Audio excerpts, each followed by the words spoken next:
Namaskar, everyone. Welcome to this new set of interviews with some young, amazing, dynamic women entrepreneurs from erstwhile royal families of India. This set of interviews is being done as part of the 200 million artisans auction fundraiser. Varnika Designs is a partner to that auction. The auction is on 30th November. Do log in, do sign in to be a part of it and bid. The money for the auction that will be raised will be given to artisans in India for COVID relief and to help them to get back on their feet. So do bid and do fight for the best.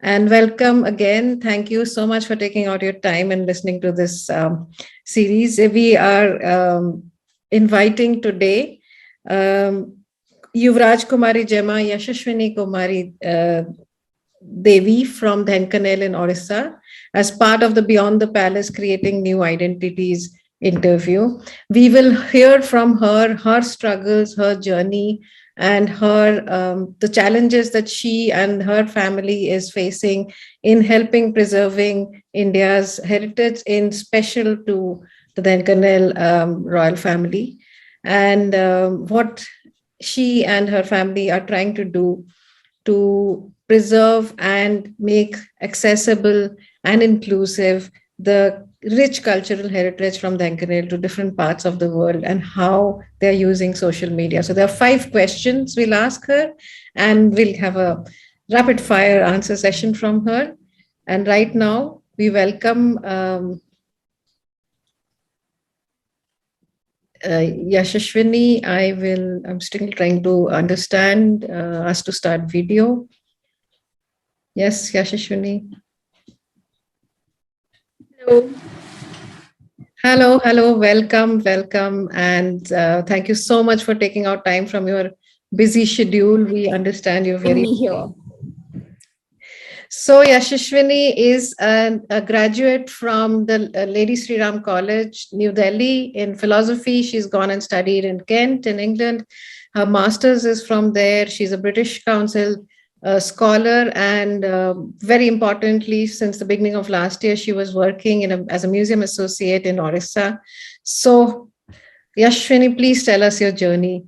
And of course, because you're part of this session where we are talking about museum memories, also kindly share your memories of a museum, your palace, to all of us.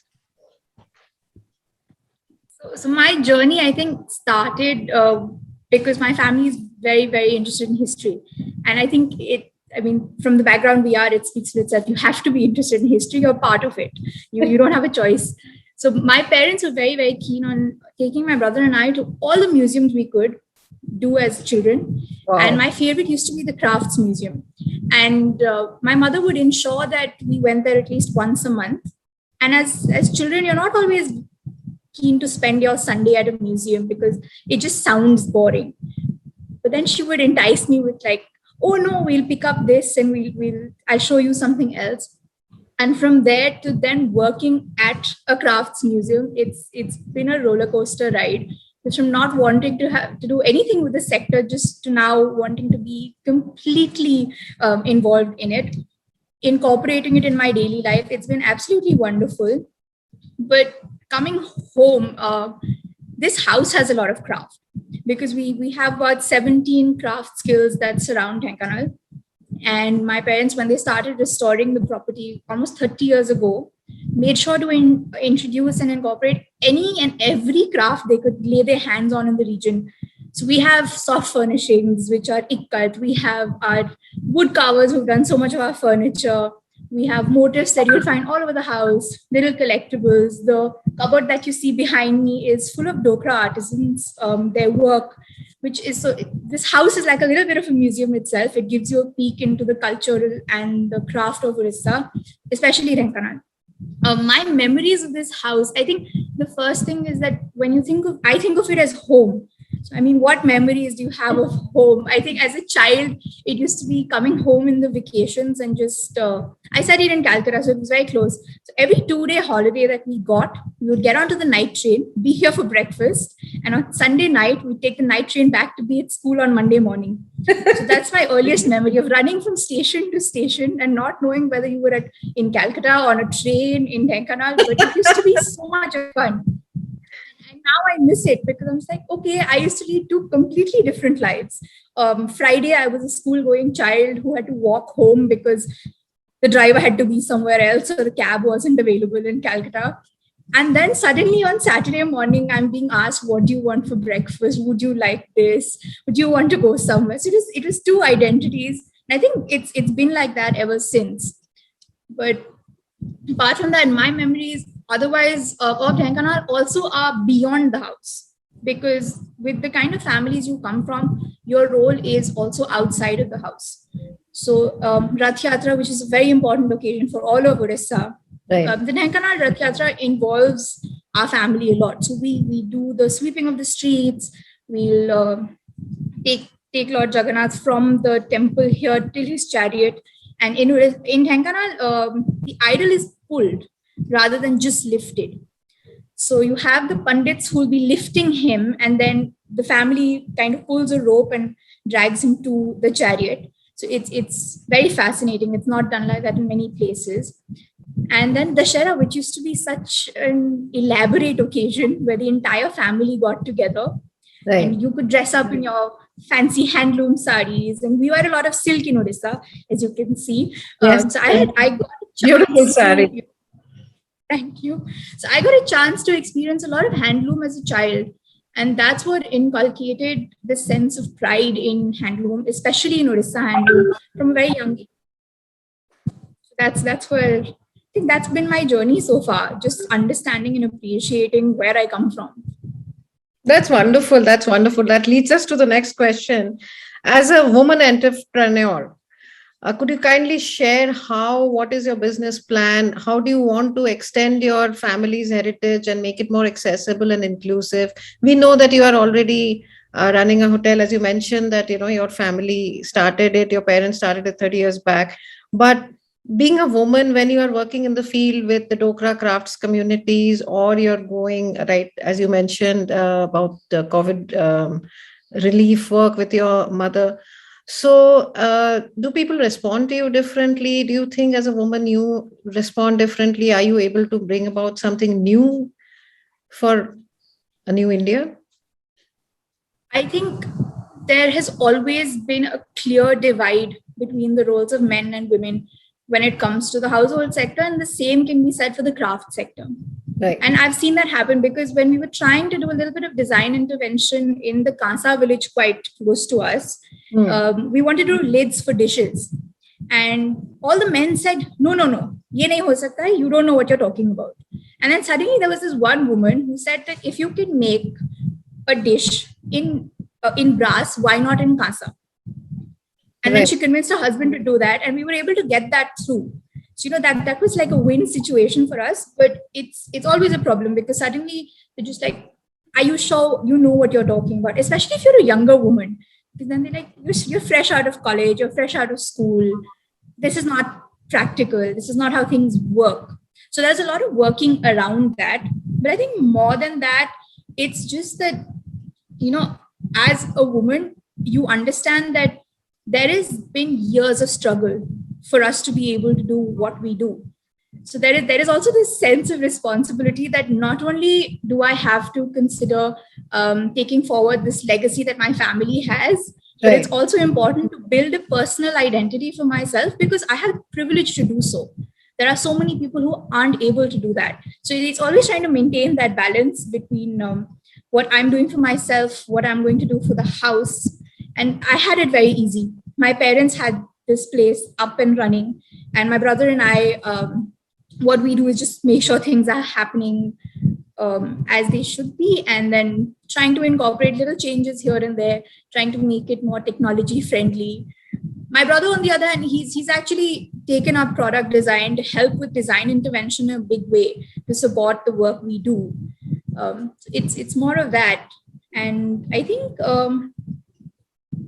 now when you're restoring the property also, you see that the minute it's a structural engineering question, they'll always wait for my father or my grandfather or someone to come. But if it's an interior job, then they're like, yes, you know what you're talking about, it's fine, we'll do this.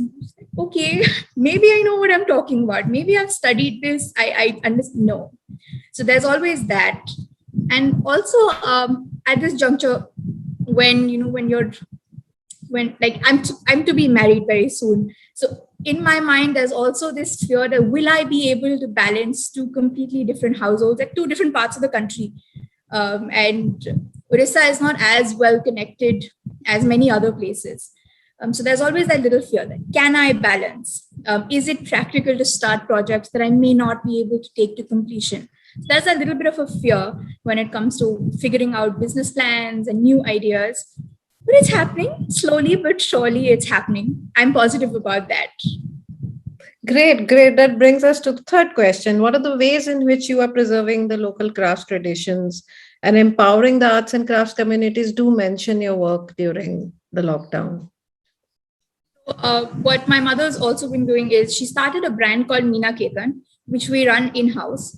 And we pick up all the crafts that we can around, give them ideas, try and add modern utility to traditional crafts, which then we exhibit and sell. So we've been able to have exhibitions again with Royal Fables, who's a partner for this auction. And they've been able to take the crafts of Orissa to Morocco, which was absolutely wonderful. And then we also were able to do a fashion show with the Craft Design Society alongside artists from different places, including the Ikkat of Uzbekistan. So it was very interesting to have this mixture of culture at an international stage. It was wonderful. So there's all of this happening. And then, as I mentioned earlier, we do incorporate a lot of the crafts here in our house. And when we have our visitors come or our guests come, we insist that they go see at least one of the craft villages, whether it's the Dokra artisans, the weaving, or the cane basket weaving. Like we were talking about memories. So another memory of mine is playing with these cane toys. So our gardener used to come and he would make these little buckets and bowls that I used to play with. And every time I see a child who comes to visit, I do suggest that please go see this place. You might find something. And sure enough, 2-3 children have come back with these little buckets and these little flower baskets that you find. Made of cane. These are the memories.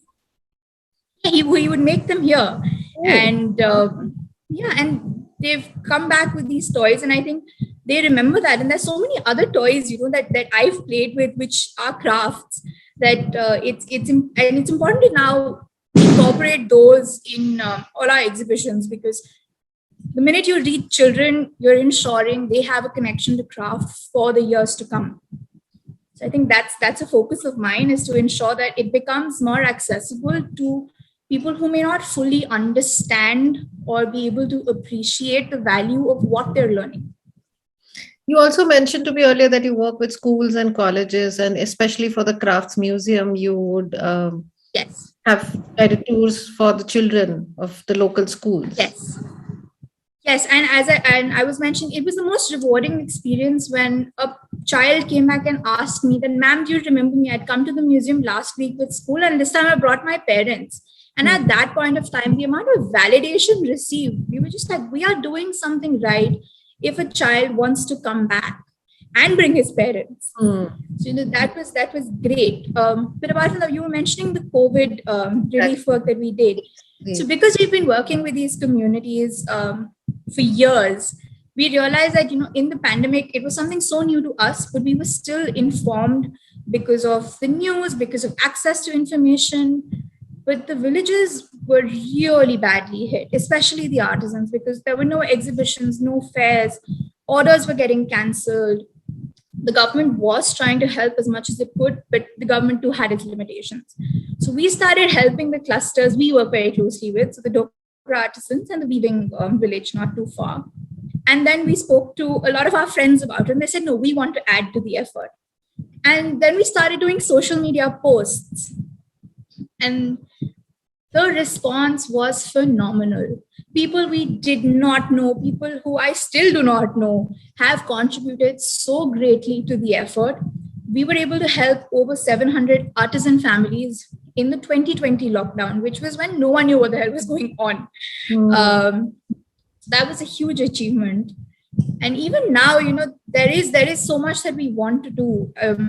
Add exhaust fans to these furnaces where they're working, add light, make more comfortable seating, because what's also happening is that the working conditions aren't that great, which means that the younger generation, just slowly getting used to comfort, is not willing to sit for hours and do tie and dye techniques or sit in a hot furnace and beat metal.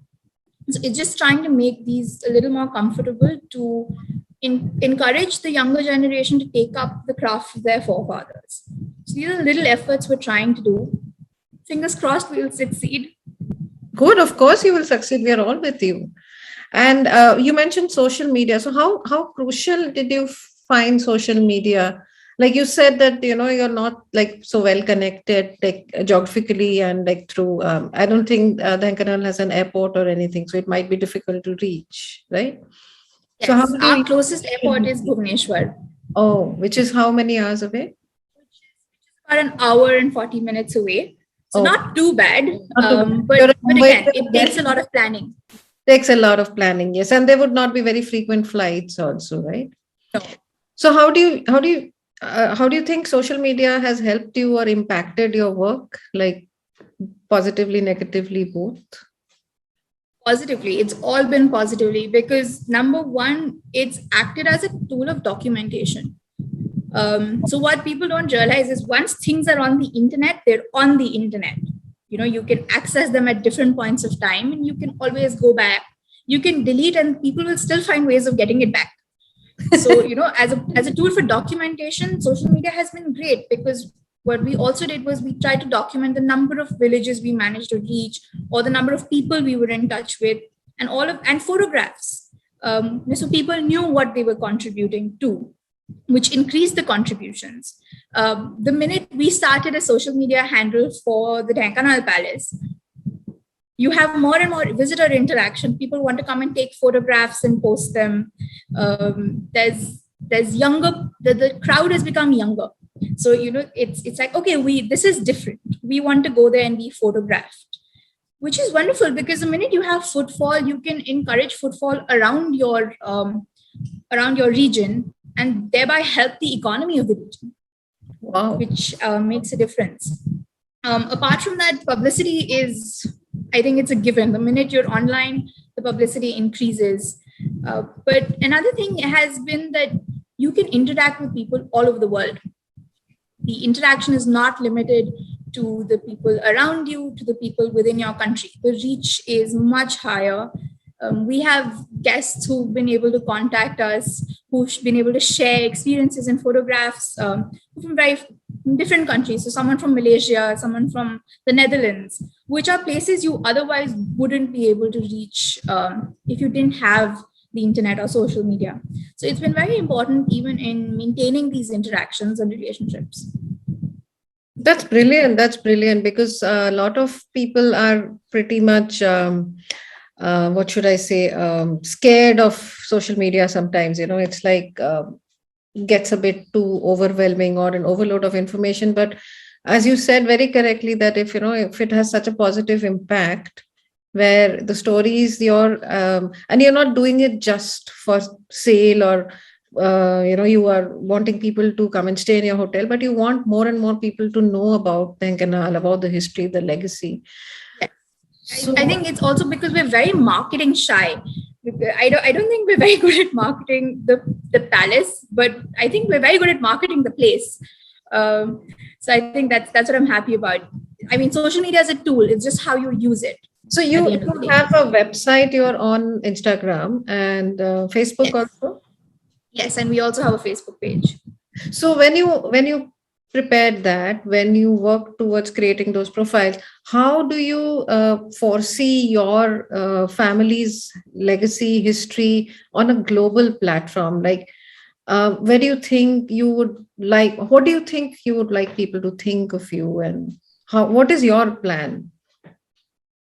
I think every place has a story, and it's our job to tell that story. So social media is again a tool that helps.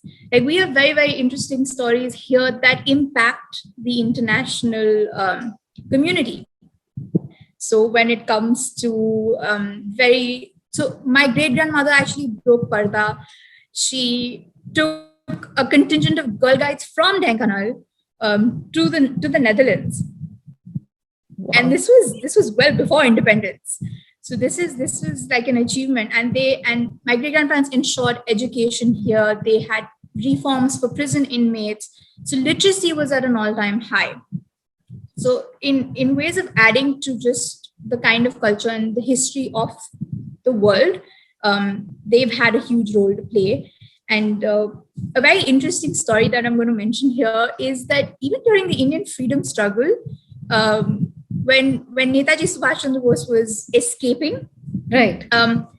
It was a Dhenkanal vehicle that was actually used in the entire plot to help him escape. Oh, wow. Yes, because he was born in Cuttack, so the families knew each other. Right. And they lived in Calcutta as well. So it was wonderful. So these are the stories that you want to tell because these have impacted the globe.